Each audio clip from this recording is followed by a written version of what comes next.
Assalamualaikum warahmatullahi wabarakatuh. Allahumma sholli ala sayyidina Muhammad wa ala ali sayyidina Muhammad. Yang saya hormati Pengasuh Pondok Pesantren Zainul Hasan Genggong, yakni Kiai Hasan Mutawakkil Allah SHMM. Yang saya hormati Rektor Universitas Islam Zainul Hasan Genggong, yakni Asosiat Dr. Abdul Aziz Wahab BAMAG. Yang saya hormati Dekan Fakultas Tadris Umum, yakni Ibu Dr. Wahyu Lestari MPD. Yang saya hormati Kapolri Tadris Ilmu Pengetahuan Sosial, yakni Bapak Bahrudin MPD. Yang saya hormati kepada pembimbing 1, yakni Bapak Bahrudin MPD, dan selaku pembimbing 2, yakni Ibu Nining Winarsih MPD. Perkenalkan, nama saya Khulun Nisa dari Prodi Tadris Ilmu Pengetahuan Sosial dengan NIM 221210500086. Di sini saya akan menyampaikan hasil proposal saya yang berjudul Konstruksi Makna Pendidikan Perempuan dalam Perspektif Masyarakat Rural dan Nilai Gender di Desa Pandanaras, Kecamatan Kucil, Kabupaten Probolinggo. Kenapa saya memilih desa ini? Karena Desa Pandanaras sebagai lokasi yang relevan untuk studi lebih lanjut dalam penelitian ini. Desa ini menunjukkan tidak hanya perbedaan yang tidak adil dalam cara pandang pendidikan antara laki-laki dan juga perempuan, tetapi juga bagaimana nilai-nilai gender, kepercayaan orang tua, dan tekanan sosial dari masyarakat mempengaruhi pilihan pendidikan bagi perempuan. Baik, kita mulai dari bab 1 dulu, yaitu pada latar belakang. Pendidikan merupakan landasan utama dalam meningkatkan kualitas sumber daya manusia serta berperan penting dalam menciptakan kesetaraan sosial dan gender. Di Indonesia, meskipun pendidikan telah diupayakan secara luas melalui kebijakan pemerintah, masih terdapat ketimpangan akses terutama bagi perempuan di masyarakat pedesaan. Data resmi dari Badan Pusat Statistik atau BPS tahun 2025 menunjukkan adanya perbedaan persentase lulusan pendidikan di pedesaan. Persentase perempuan yang lulus SMA atau sederajat itu lebih kecil dari laki-laki yang punya persentase 24,79% lebih tinggi. Fenomena tersebut terlihat di Desa Pandanaras, di mana pendidikan anak perempuan kurang diprioritaskan karena adanya tekanan sosial dan nilai gender tradisional. Oleh karena itu, penelitian ini bertujuan untuk memahami bagaimana persepsi orang tua, nilai gender, dan tekanan sosial membentuk keputusan pendidikan bagi perempuan. Next, untuk rumusan masalahnya, yang nomor 1, bagaimana persepsi masyarakat rural terhadap pendidikan perempuan di Desa Pandanaras, Kecamatan Kucil, Kabupaten Probolinggo. 2. Nilai gender apa saja yang mempengaruhi cara masyarakat rural memaknai pendidikan perempuan di Desa Pandanaras, Kecamatan Kucil, Kabupaten Probolinggo. Yang ketiga, bagaimana konstruksi makna pendidikan perempuan terbentuk melalui interaksi antara persepsi masyarakat rural dan nilai gender di Desa Pandanaras, Kecamatan Kucil, Kabupaten Probolinggo. Next, untuk tujuan penelitian. Untuk yang pertama, untuk menganalisis persepsi masyarakat rural terhadap pendidikan perempuan di Desa Pandanaras, Kecamatan Kucil, Kabupaten Probolinggo. Yang kedua, untuk menganalisis nilai-nilai gender apa saja yang mempengaruhi cara masyarakat rural memaknai pendidikan perempuan di Desa Pandanaras, Kecamatan Kucil, Kabupaten Probolinggo. Yang ketiga, untuk menganalisis konstruksi makna pendidikan perempuan terbentuk melalui interaksi antara persepsi masyarakat rural dan nilai-nilai gender di Desa Pandanaras, Kecamatan Kucil, Kabupaten Probolinggo. Next, untuk manfaat penelitian. Penelitian ini sekurang-kurangnya diharapkan memberikan manfaat, yaitu pertama, manfaat teoritis. Penelitian ini diharapkan dapat memberikan kontribusi bagi pengembangan kajian ilmu sosial dan pendidikan, khususnya yang berkaitan dengan pendidikan perempuan, masyarakat rural, dan studi gender. Yang kedua, manfaat praktis. Masyarakat Desa Pandanaras, lembaga pendidikan dan tenaga pendidik, pemerintah, dan peneliti selanjutnya. Next, untuk kajian penelitian terdahulu. Untuk memperkuat landasan ilmiah dan memastikan kedudukan penelitian dalam studi akademis yang ada, perlu dilakukan peninjauan terhadap penelitian sebelumnya yang relevan. Di sini salah satunya pada penelitian Ustutiva Korri pada tahun 2025 dengan penelitian yang berjudul Marginalisasi Perempuan dalam Sistem Patriarki, dengan menggunakan metode literature review, menganalisis berbagai jurnal ilmiah, buku, dan teori yang relevan terkait marginalisasi perempuan dan sistem patriarki. Kemudian menyajikannya dalam bentuk deskriptif naratif Hasil penelitian menunjukkan bahwa sistem patriarki masih kuat dalam masyarakat modern dan menempatkan laki-laki sebagai pusat kekuasaan. Perempuan mengalami marginalisasi dalam berbagai bidang seperti pendidikan, budaya, media, politik, ekonomi, dan ranah domestik. Dalam bidang pendidikan masih terdapat keluarga yang lebih mengutamakan pendidikan anak laki-laki dibanding perempuan. Di sini peneliti hanya mengambil satu penelitian dari 8 peneliti sebagai contoh dari penelitian terdahulu. Next, bab 2, kajian teori. Kajian teori 1. Konsep makna pendidikan perempuan. A. Pengertian makna pendidikan. Makna dari pendidikan berkaitan dengan individu atau kelompok masyarakat yang memandang, mengevaluasi, dan memberi arti terhadap pendidikan dalam kehidupan mereka. Next, B. Indikator makna pendidikan. Indikator-indikator tersebut meliputi 1. Pandangan terhadap tujuan pendidikan, seperti apakah pendidikan dipandang sebagai cara untuk memperoleh pengetahuan, meningkatkan status sosial, atau sekedar memenuhi kewajiban sekolah. Yang kedua, harapan mengenai tingkat pendidikan, seperti harapan orang tua agar anak-anak mereka melanjutkan pendidikan hingga tingkat tertentu. 3. Dukungan keluarga terhadap pendidikan yang dapat berupa motivasi, perhatian, atau bantuan keuangan. Yang keempat, keputusan keluarga tentang pendidikan, seperti apakah akan melanjutkan atau menghentikan pendidikan anak. Next, C. Pengertian pendidikan perempuan.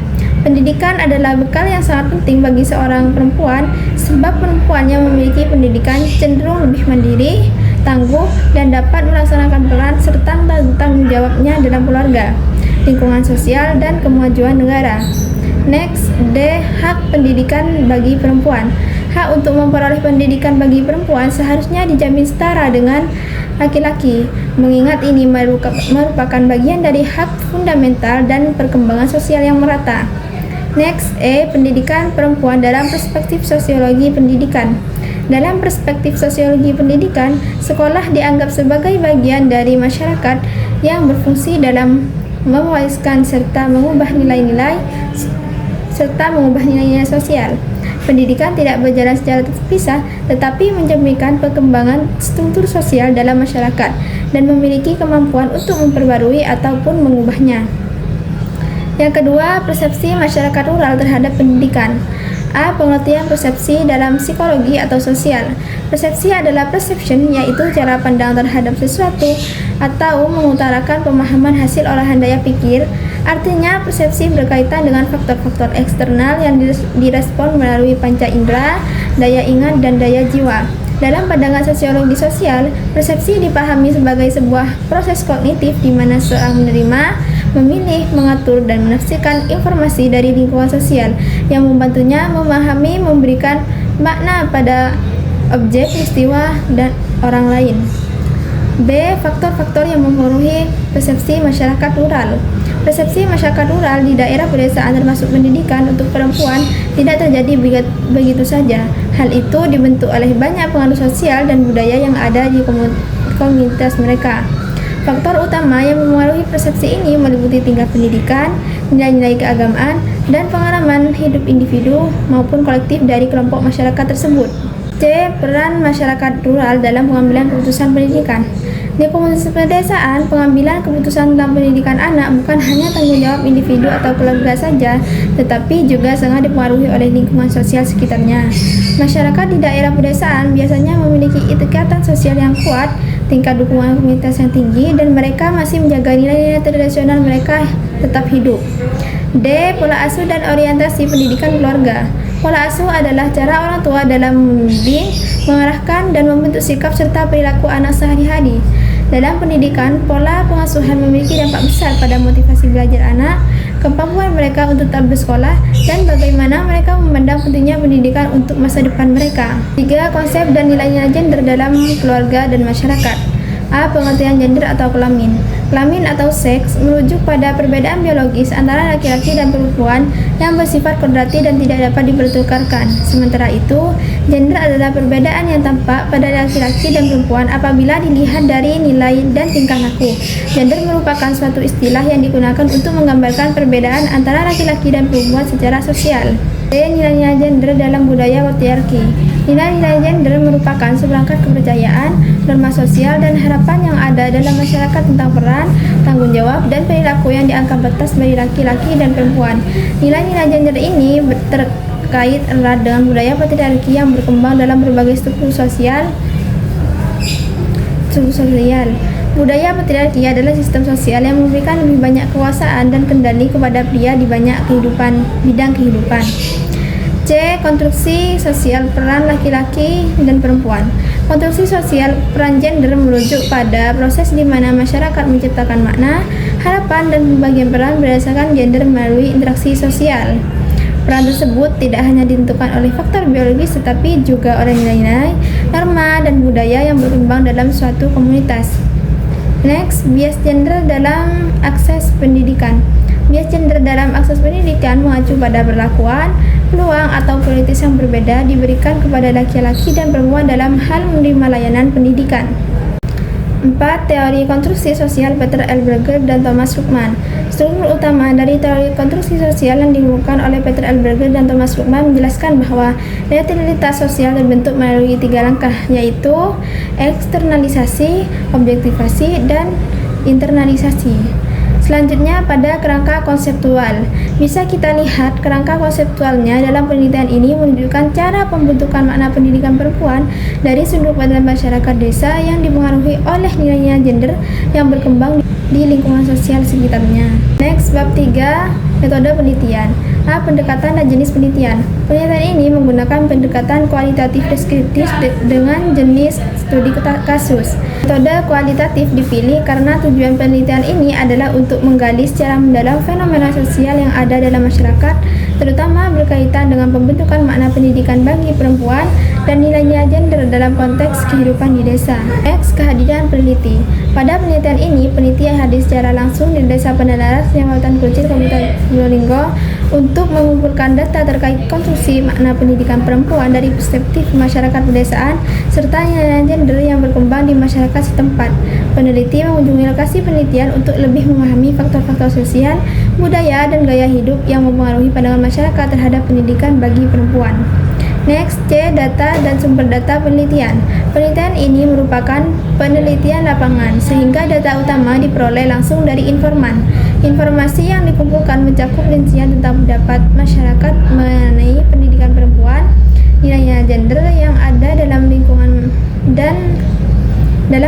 keluarga dan masyarakat, serta praktik-praktik yang terlibat dalam pengambilan keputusan tentang pendidikan anak perempuan di Desa Pandanaras. Next, D. Teknik pengumpulan data. Teknik pengumpulan data yang digunakan dalam penelitian ini diantaranya menggunakan observasi, wawancara mendalam atau yang disebut dengan in-depth interview, dan dokumentasi. Next, E. Teknik analisis data. Teknik analisis data yang digunakan dalam penelitian ini menggunakan model analisis interaktif yang dikembangkan oleh Matthew B. Mills, Michelle Huberman, dan Johnny Saldana. Model analisis interaktif ini mencakup beberapa langkah tahapan yang saling berkaitan, yaitu 1. Pengumpulan data, 2. Kondensasi data, 3. Penyajian data, dan yang keempat penarikan kesimpulan dan verifikasi. Next, F. Pengecekan absahan temuan. Pengecekan keabsahan data dalam penelitian ini dilakukan melalui triangulasi sumber, triangulasi teknik, dan triangulasi teori guna menjamin kredibilitas serta ketepatan temuan penelitian. Mungkin itu saja yang bisa saya sampaikan dari bab 1 sampai bab 3. Mohon maaf apabila ada kesalahan ataupun banyak kurangnya. Saya akhiri. Wassalamualaikum warahmatullahi wabarakatuh.